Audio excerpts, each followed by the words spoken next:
in the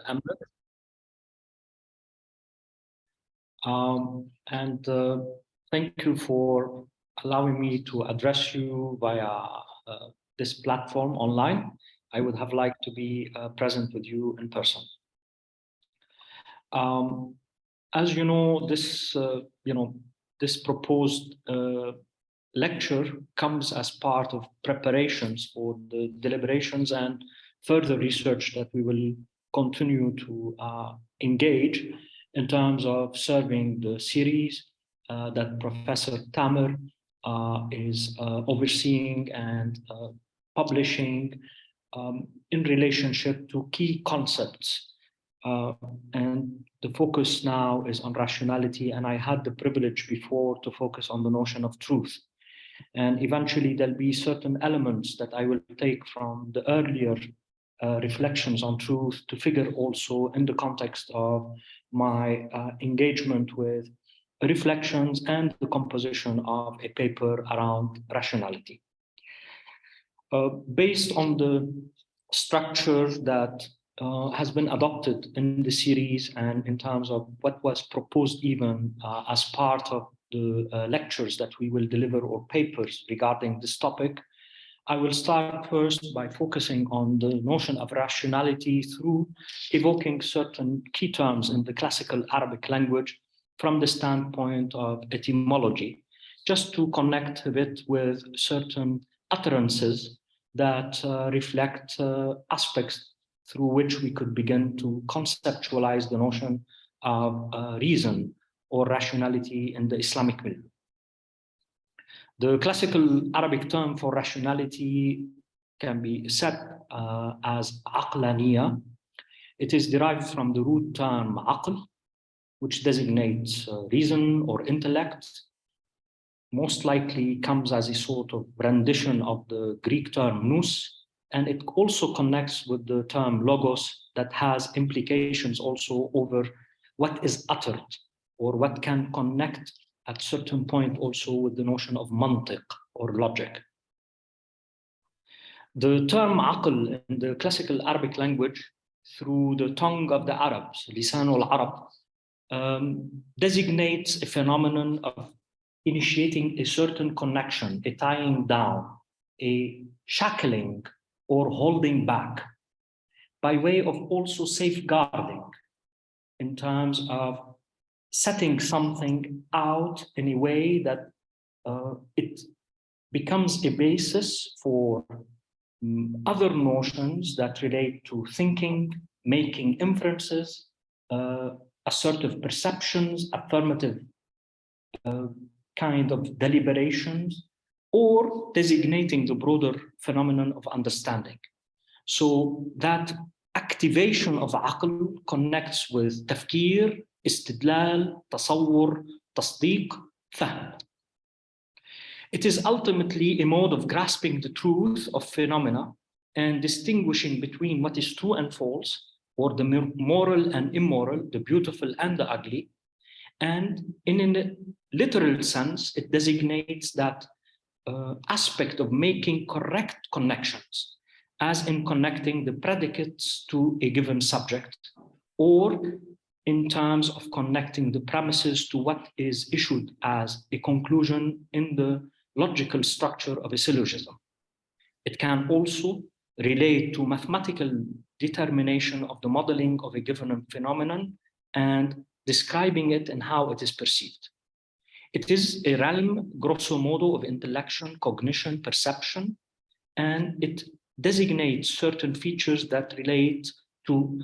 the attitude of being reasonable, astute, and grounded in the correct form of comportment and saying.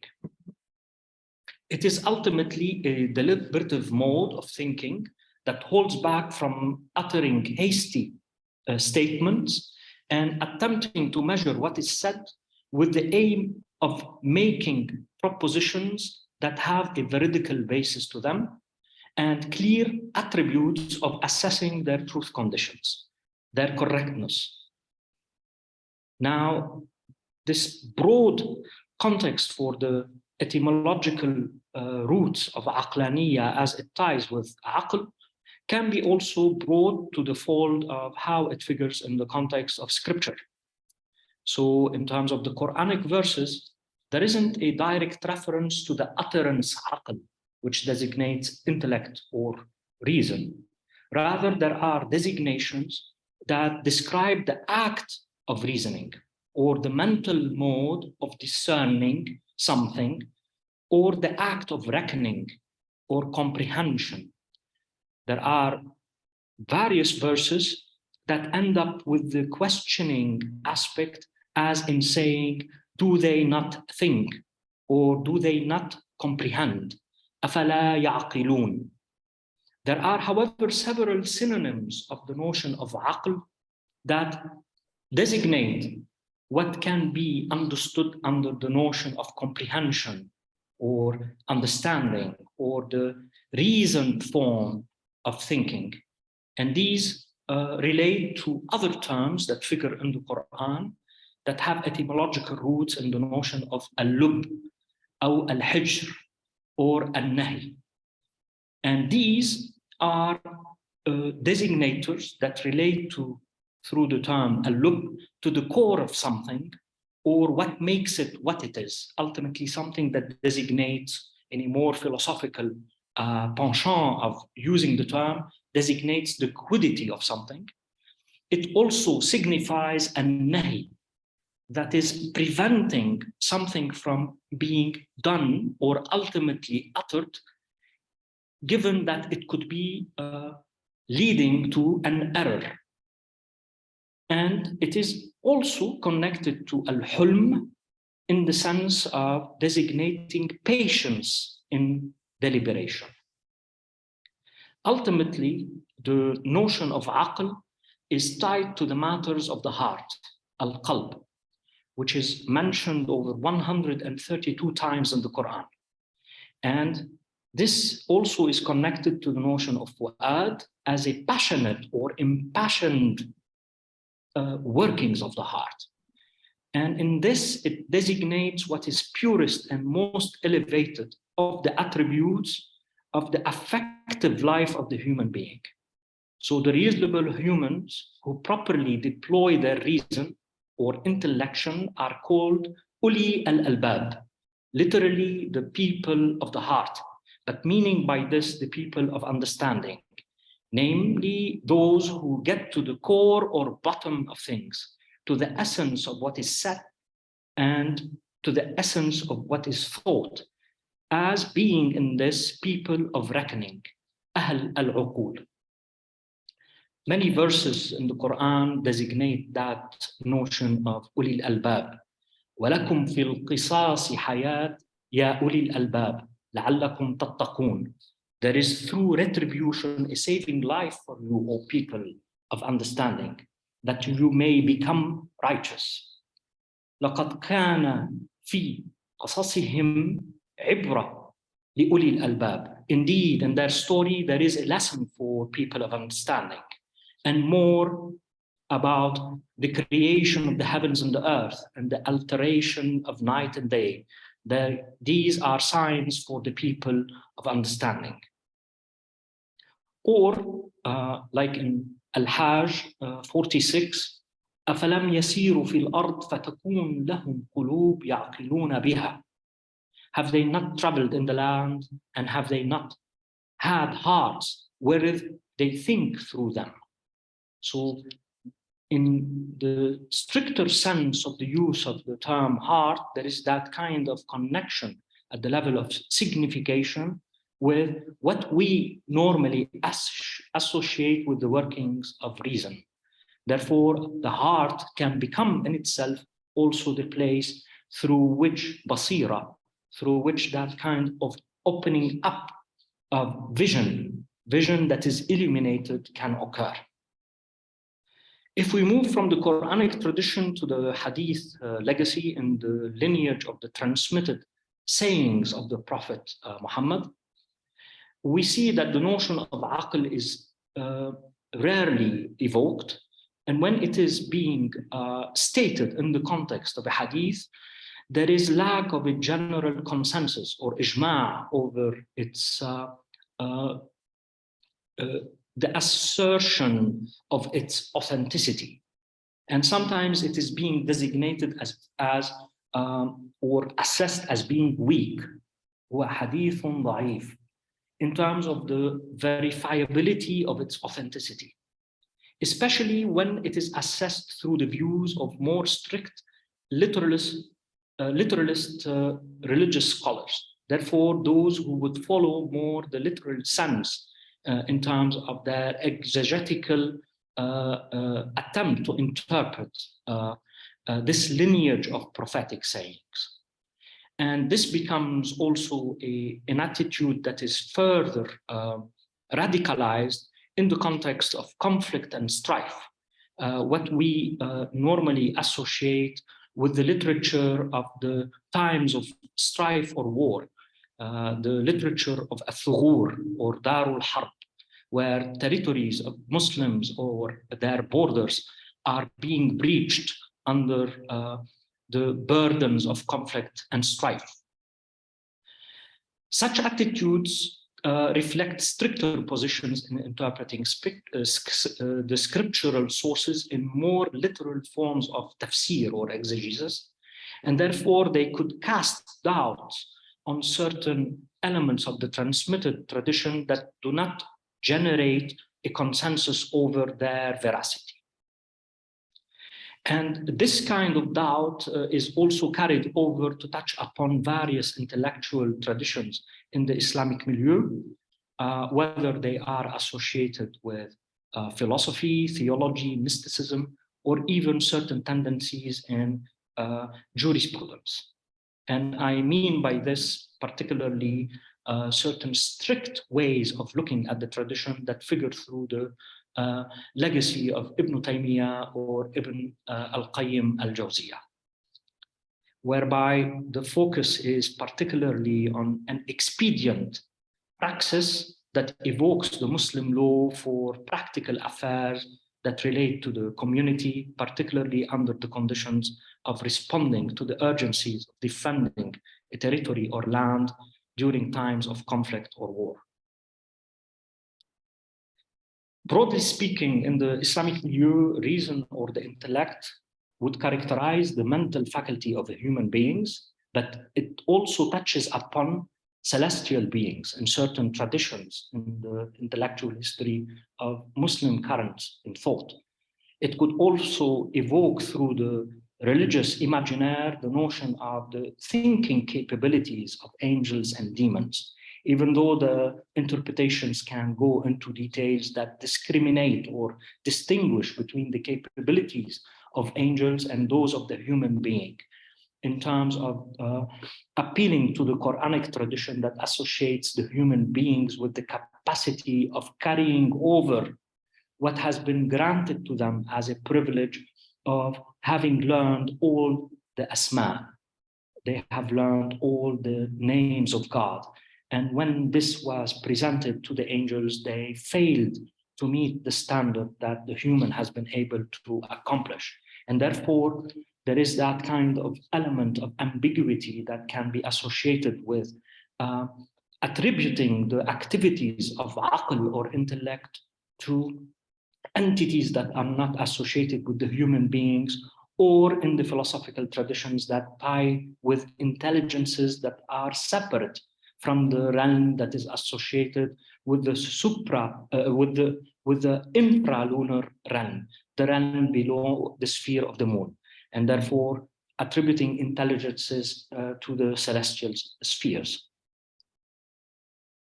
So reasoning is grosso modo seen as an exercise of restraint and measure in deliberation that is done with patience to develop a reserved attitude in saying and in the associated realm of acting, which is not marked by haste, rashness, negligence, or error. Rationality, therefore, can characterize the nature of thoughtful behavior as well as utterance and the modes of reasoned reckoning that is committed to disclosing the truth or pure core of the matter to be thought or the issue to be acted upon. And it touches on various realms of knowledge, culture, practice, and discourse. In the stricter sense of rationality, it refers to the applications of demonstration, burhan, and of logical syllogism, qiyas, and goes in the realm of scientific inquiry to touch upon experimentation, the notion of i'tibar, as well as engaging through controlled testing of the effort of verification, which is associated with tahaqquq or tadqiq. To give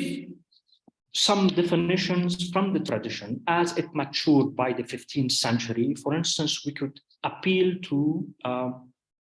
Sayyid al-Sharif Ali bin Muhammad al-Jurjānī in his kitab al-Ta'rifat, in his book of definitions. So Jurjānī's book of definitions, where he focuses on the notion of aql. He defines it as an essence that is abstracted from matter in itself, while being compared to matter in its action. It is a spiritual essence created by God and connected with the human body. It can also take the signification of being akin to a light in the heart that distinguishes right from wrong. It is a power of the uttering soul, and it is clear in the mode of uttering. And the actor in this kind of workings of the rational faculty and the intellect uses reason almost like a tool, akin to a cutter in relation to the one who cuts. The intellect, the soul, and the are one, except that they are called intellect by way of distinguishing certain feature in the soul, an aspect of its faculty. And the listing of definitions continues, but all focuses on the aspect that ties rationality with the aim to know necessities and to reflect the self's readiness to acquire a theoretical knowledge also, and not simply turning that knowledge into a mode of controlling what is uttered, but also allowing through that mode of knowledge that is rational to develop a theory and ultimately to develop a realm of its application. And these are multiple kind of definitions that Jurjānī particularly attributes to what he derives from the kalām of the Ash'ari. Now, if we move to the kalām tradition, since I just evoked it, we appeal, for example, also to the Mu'tazili lineage that gave priority to rational deliberation over the inherited transmitted tradition of naql, the transmission tradition. The intellectual faculty becomes, at that point, required for engaging with the effort to interpret scripture and how the religious law and its norms are handled, how ash-shara is itself evoked and interpreted. So the role of rationality becomes a basis for discriminating the good from the evil and the true from the false. Reason can also aid the reflection upon the question of the distinction and connection between the divine essence, al-Dhat al-Ilahiyya, and attributes, al-Sifat al-Ilahiyya. And this theological mode of reasoning was accompanied also by a penchant to adopt physics as a guiding element in terms of explicating certain features of the doctrines of the Mu'tazila by appealing to the atomist tradition, and doing so by way of also refuting the Aristotelian doctrines that would have started to become prevalent in their milieu as associated with the efforts of philosophizing that we find amongst the hukama in the Islamic tradition, what we might term ultimately as being philosophers. Now, the attitude that is doctrinal towards the way reason itself is understood and the manner it becomes a pathway for engaging with systematic theological deliberations, becomes also a situation in which it intersects with political practice of their time. And as you all know, it translates also into a situation that has far-reaching ramifications in the development of Muslim religious thought due to the mihna that fell on Ahmad ibn Hanbal, which in itself also developed a certain attitude, religious attitude, that had a radicalized tendency in its orthodoxy in response to this over-accentuating of the rational deliberation in a strict sense under the Mu'tazili doctrine, and how it could itself translate into a form of informing the administration and running of the affairs of the community in a polis, in a political milieu. Evidently, this tradition, which emerges amongst the Mu'tazili, leads to the development of Ash'ari kalām through the efforts of the Imam Abu al-Hasan al-Ash'ari, who arises also in his early formation from the ranks of the Mu'tazila. And here we see a sort of an attempted balancing act in terms of how the role of rationality or reasoning can itself figure in complementing the exegetical effort to engage with interpreting the Quran and the Sunnah, and where the lack of consensus and the occurrence of situations in which this impetus of rationalization can lead to a conflict with a particular literal understanding of the religious directives leads to censoring and over-reliance on rationality. And I evoked here al-Ash'ari, but in the context of later on developing the work, I will focus also on multiple other figures in the tradition to illuminate a little bit more the distinction between the Mu'tazili and Ash'ari lineage in Kalam over the manner aql or aqlaniyya can be handled in relationship to the matters of the faith. We see also a tendency in Abu Hamid al-Ghazālī, particularly in what he relates in the Munqidh min al-Dalal, the deliverance from error, that through that elongated journey of all the efforts that he engages in terms of his rational deliberations, reckoning, the journey of knowledge that he accomplishes, that leads to this intensity and the episodes of doubts, the episodes of skepticism, reaches an intense moment in his cognitive crisis, where he experiences himself almost surrendering to the coming of a spiritual light, nur, being cast into his heart as a testimony of a purifying illumination that appeases ultimately his mental torment. So ultimately, what can be derived from the effort that he engages in rational reckoning that led to this exhaustion and ultimately to him falling into physical illness under the burden of carrying the doubt or skepticism, the incapacity to resolve what might be of the order of paradoxes to his mind, becomes appeased by what descends upon him as a moment of illumination that touches the matters of the heart. So again, here it is almost a term that corresponds with that association of the qalb, or this notion of understanding ulil albab from the standpoint of saying that the mental capacity of reasoning is ultimately associated with the heart and not with the aql in a purer form, as some would attribute to the workings of the brain. And he retains that kind of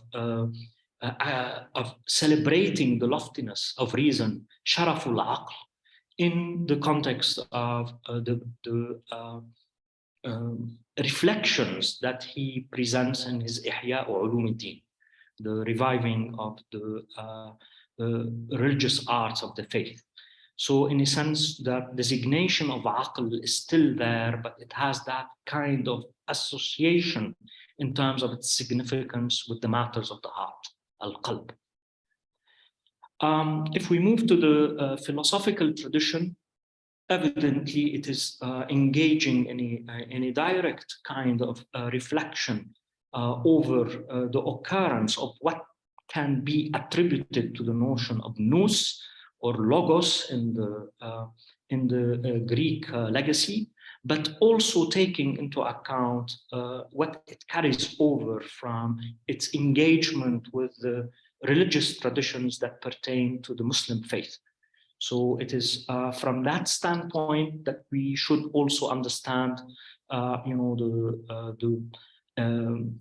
the grasping of the workings of the aql in the epistle on the intellect, for instance, of al-Kindī, Risala fil aql, where there are certain different states that are described of the workings of reason, whether it is material, hayulani, or it is actualized aql bil fi'l, or as being a faculty of the soul, aql bil malaka, or designated under this loaded term, active intellect, al-aql al-fa'al, or what is associated with an acquisition of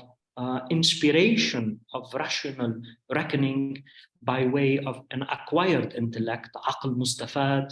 and the ultimate evocation of separate intellects, uqul mufariqa. These we find resonances in them in Fārābī, further refinements over what we encounter in the dense Risala on al-Aql by al-Kindī, and al-Fārābī takes us also closer to reflections on the notion of phronesis or ta'aqqul by way of linking it to al-Burhan, demonstration. If the time permits, and I'm not sure, if you give me an indication about the timing, I'm almost halfway through. So the moderator, if you could just signal to me if I'm still within the expected time as I'm progressing. Yeah, okay. So if we return a bit to Risala fil aql of al-Kindī, we see that the notion of intellect is taken to be incorporeal. It is separated from sensory perception. It itself is subjected to some aspect of kinesis or motion, but distinct from what we would encounter in the realm of physis or in the realm of sense perception. Its motion is from potentiality to actuality. من القوة إلى الفعل.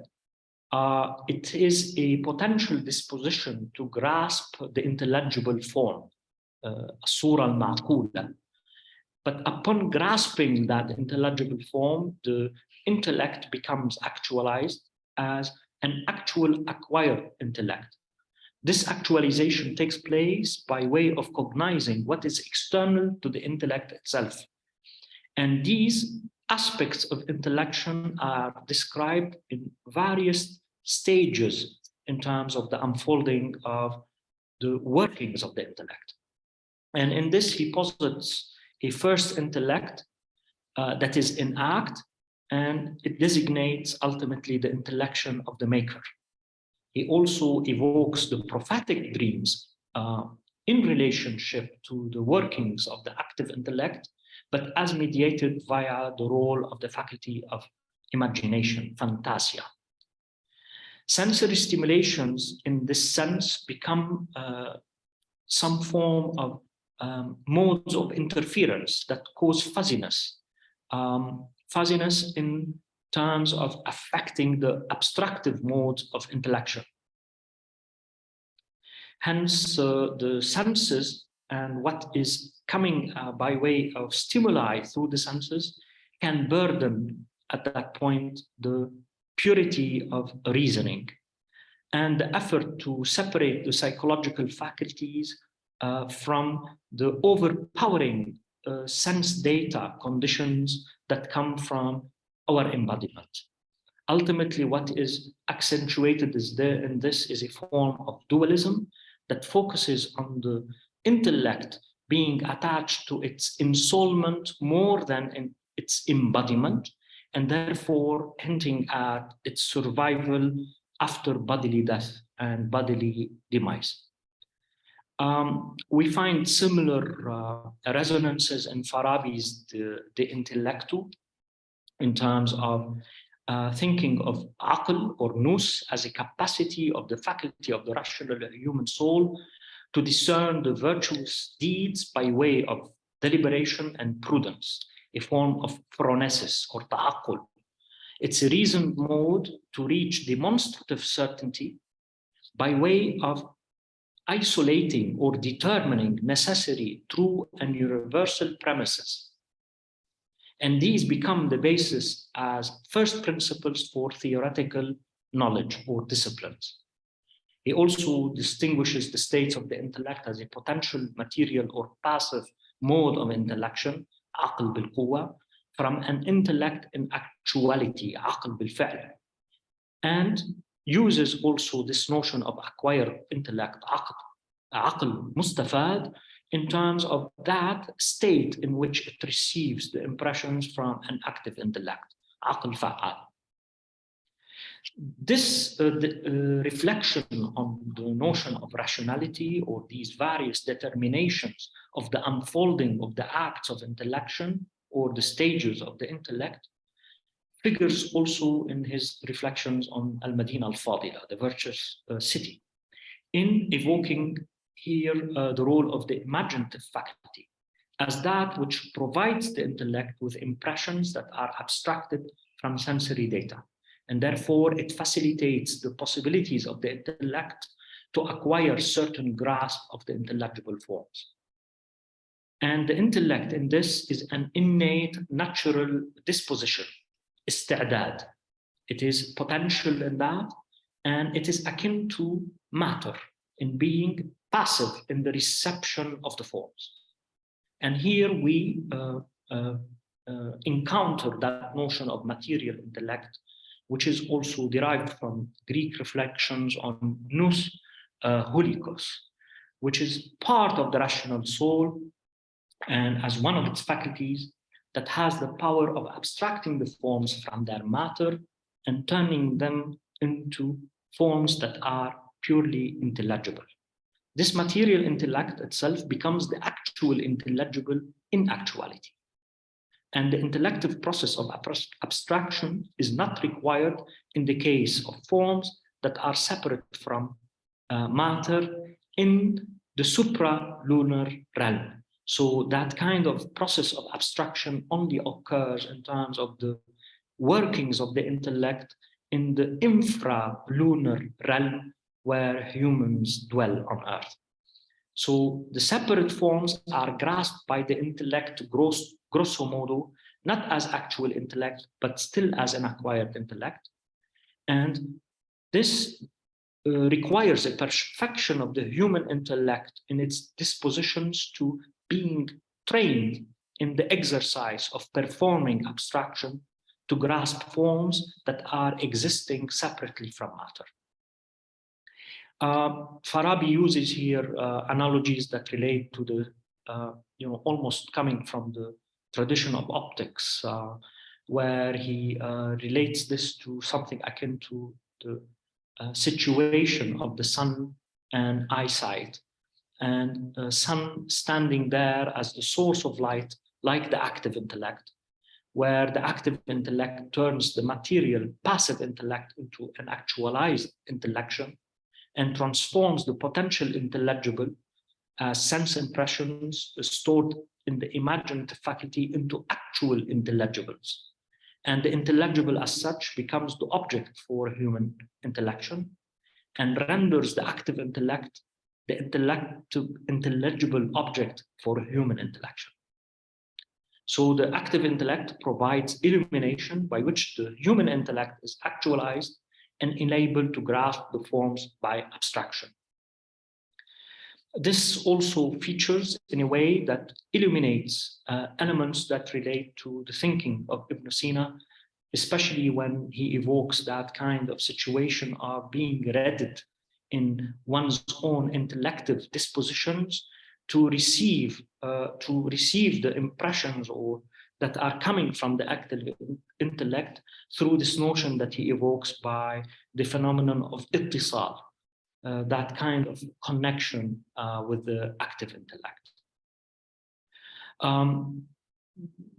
Whether with Fārābī or Ibn Sīnā, further reflections on the notion of aql or rationality become tied with the conditions of dealing with a properly established form of argumentation that proceeds by way of demonstration, by burhan.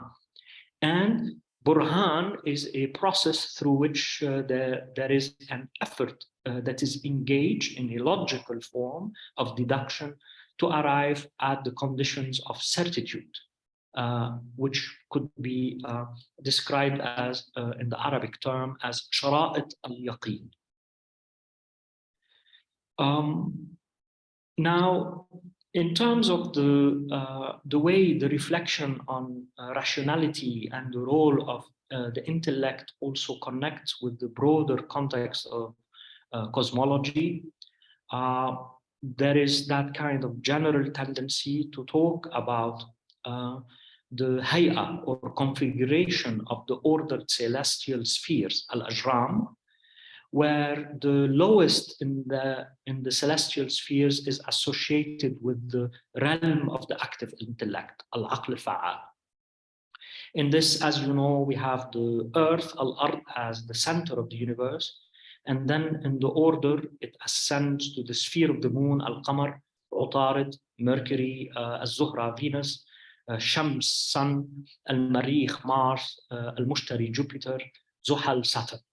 until reaching the visible constellation of the fixed stars or the firmament.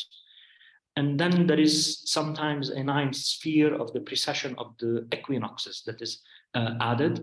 And then ultimately this is reaching the orb of the first unmoved mover, al-Muharrik al-Awwal alladhi la yataharrak.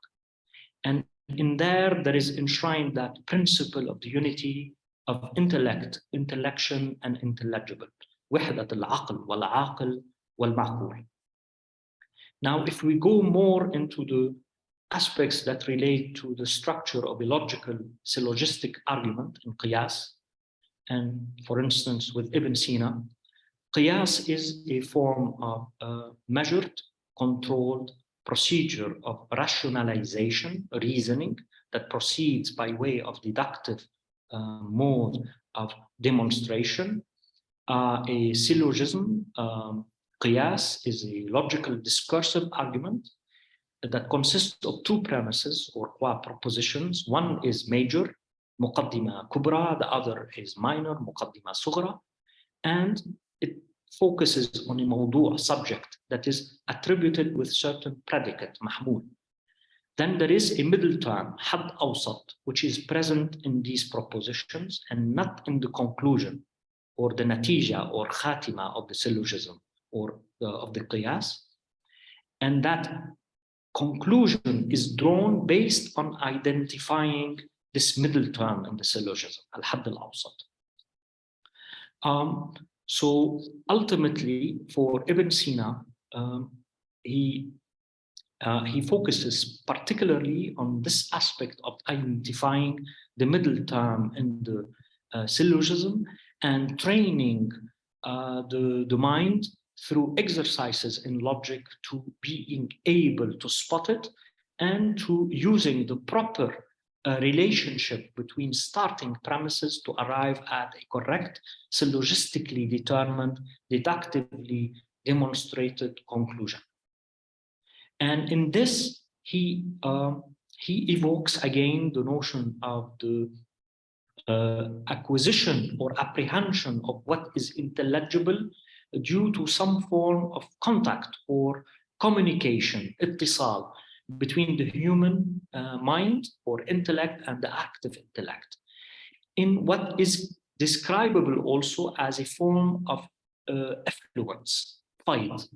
or emanative process.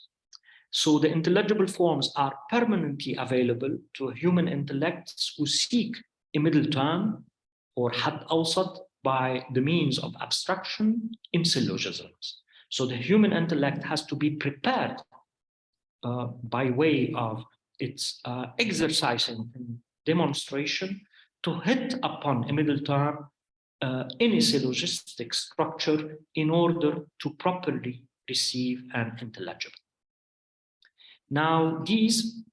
aspects relate further in the tradition to some mystical tendencies that focus again on the role of the heart rather than intellect per se or aql as being the locus through which a pure knowledge of the reality of the appearances is obtained. And this happens by way of this tendency to evoking the unveiling of the unseen, كشف المحجوب, رفع الحجب عن الغيب. And this happens more in the context of evoking the mystical tradition, or what we might refer to in the tradition as the legacy of the Irfan, or the practices of the Arif or Gnostic, in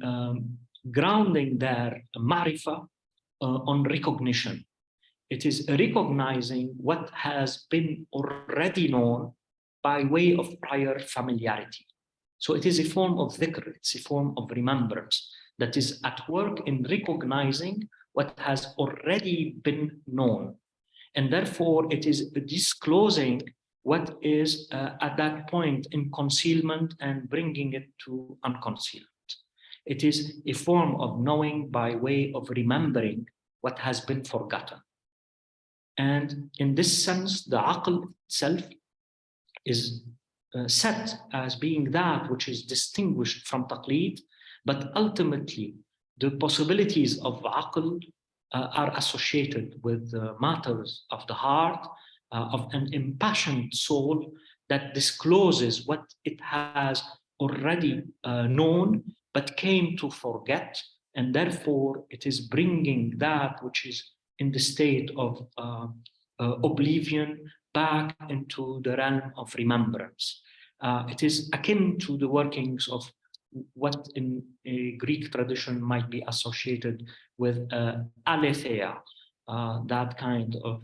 unconcealment, or bringing something from the realm of being veiled into becoming unveiled. So this gives a sort of a broad survey that I offered through the Quranic traditions, a bit of Hadith, a focus on kalām, a focus on falsafa and mysticism. And I would like to conclude with few remarks on the occurrence of science beyond the role of training the individual who is performing syllogism to hit on the middle term, to move into a realm that is a little bit more demanding in terms of the directives of rational inquiry, which is the realm that we could describe as science, grosso modo. And I mean by this, the manner we engage with traditions that deal with arithmetic, algebra, geometry, physics in general, but as mediated via mathematization, the science of mechanics and the science of optics. And in this, we could evoke the role of reason as that which is embedded in a more controlled context of verification, demonstration that relies on experimentation. For instance, this notion is developed by al-Hasan ibn al-Haytham under the term al-i'tibar. It designates a procedure of controlled testing that is subjected to repeated conditions of the test, that isolates variables from certain parameters that are held as constants in the experimental context that is under control. Sometimes it is set as an architectural setting even for conducting the experiment. And we see this in its various forms in his book of optics, Kitab al-Manāzir, where he also emphasizes from the beginning that his approach to the study of tabi'ah, of nature, or what we might term as being physics, is not mediated via the procedures that would normally be associated with the philosophical tradition, particularly in its Aristotelian form, but rather he aims at emphasizing the need to compose mathematics with physics, what he talks about as a tarkib, in the sense of mathematizing the notions of physics. And therefore, after taking this epistemic turn in terms of setting a mathematical framework for understanding the workings of physics or the phenomena pertaining to nature, he also stresses that the senses can be a source of error, and yet in our situated context of embodiment, we cannot but rely on the senses as being pathways for acquiring knowledge, but we rely on the senses properly by way of doing experimental control testing that is subject to repeated procedures of verifiability that do not involve only a single experimenter, but can be a collaboration between an experimenter and someone who comes to assist that researcher. And therefore, it is not